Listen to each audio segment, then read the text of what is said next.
Du consul à l'empereur, l'ascension fulgurante de Napoléon. Napoléon Bonaparte, né en Corse en 1769, était un génie militaire. Il gravit rapidement les échelons pendant la Révolution française. Il devint général à 24 ans, un exploit remarquable. Ses compétences et son ambition le conduisirent à prendre le pouvoir en France. En 1799, il devint premier consul, dirigeant de facto la nation. Les premières victoires de Napoléon en Italie avaient déjà fait de lui un héros en France. C'était un maître stratège et tacticien sur le champ de bataille. Il modernisa l'armée française, introduisant de nouvelles tactiques et une nouvelle organisation. Il inspira ses troupes avec des discours puissants et des manœuvres audacieuses. Ces victoires étendirent le territoire et l'influence française à travers l'Europe. En 1804, Napoléon se couronna empereur des Français. Cet acte choqua beaucoup, mais il reflétait l'ambition de Napoléon et l'évolution du paysage politique européen. Il ne se contentait plus d'être simplement un chef militaire. Il envisageait un nouvel empire français avec lui-même à sa tête. Le début du règne de Napoléon fut marqué à la fois par des succès militaires et des réformes politiques. Il introduisit un nouveau code juridique, le Code Napoléon, qui est toujours influent aujourd'hui. Il réforma le système éducatif français et établit la Banque de France. Ces réformes visaient à moderniser la France et à consolider son pouvoir. Le vent tourne, défaites militaires et erreurs stratégiques. L'ambition de Napoléon a finalement conduit à sa chute. Ces guerres constantes ont épuisé les ressources et la main-d'œuvre française. Son invasion de la Russie en 1812 s'est avérée être une erreur catastrophique. Les vastes distances, le climat rigoureux et la tactique de la terre brûlée employée par les Russes ont décimé sa grande armée. La défaite en Russie marqua un tournant dans la fortune de Napoléon. D'autres puissances européennes, sentant sa faiblesse, formèrent des alliances contre lui. La bataille de Leipzig en 1813 fut une défaite écrasante pour Napoléon. Il fit face à une coalition d'armées de Russie, de Prusse, d'Autriche et de Suède. Dépassé en nombre et en stratégie, Napoléon fut contraint de battre en retraite.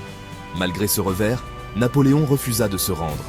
Il retourna en France et leva une nouvelle armée, mais ses ennemis se rapprochaient. En 1814, Paris tomba aux mains des forces alliées. Napoléon fut contraint d'abdiquer et fut exilé sur l'île d'Elbe. L'exil de Napoléon ne dura pas longtemps. En 1815, il s'échappa d'Elbe et retourna en France. Il rallia ses partisans et forma une nouvelle armée, espérant reconquérir son empire perdu.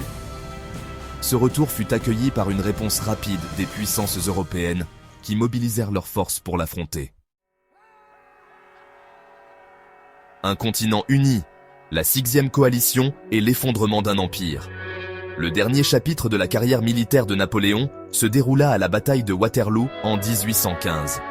Cette bataille, livrée près de Bruxelles dans l'actuelle Belgique, opposa les forces de Napoléon à une armée britannique dirigée par le duc de Wellington et une armée prussienne commandée par Gebhard Leberecht von Blücher. La bataille de Waterloo fut un engagement acharné. Les forces de Napoléon se sont battues courageusement, mais elles ont finalement été vaincues par la puissance combinée des armées britanniques et prussiennes. L'arrivée des renforts prussiens en fin de journée s'est avérée décisive, submergeant les Français et mettant fin aux espoirs de victoire de Napoléon. Après Waterloo, Napoléon fut de nouveau contraint d'abdiquer. Cette fois, son exil fut permanent. Il fut envoyé sur l'île isolée de Sainte-Hélène, dans l'Atlantique Sud, où il vécut ses derniers jours sous surveillance britannique. La défaite de Napoléon à Waterloo marqua la fin de son règne et l'effondrement de son empire. Elle inaugura également une nouvelle ère de paix et de stabilité en Europe.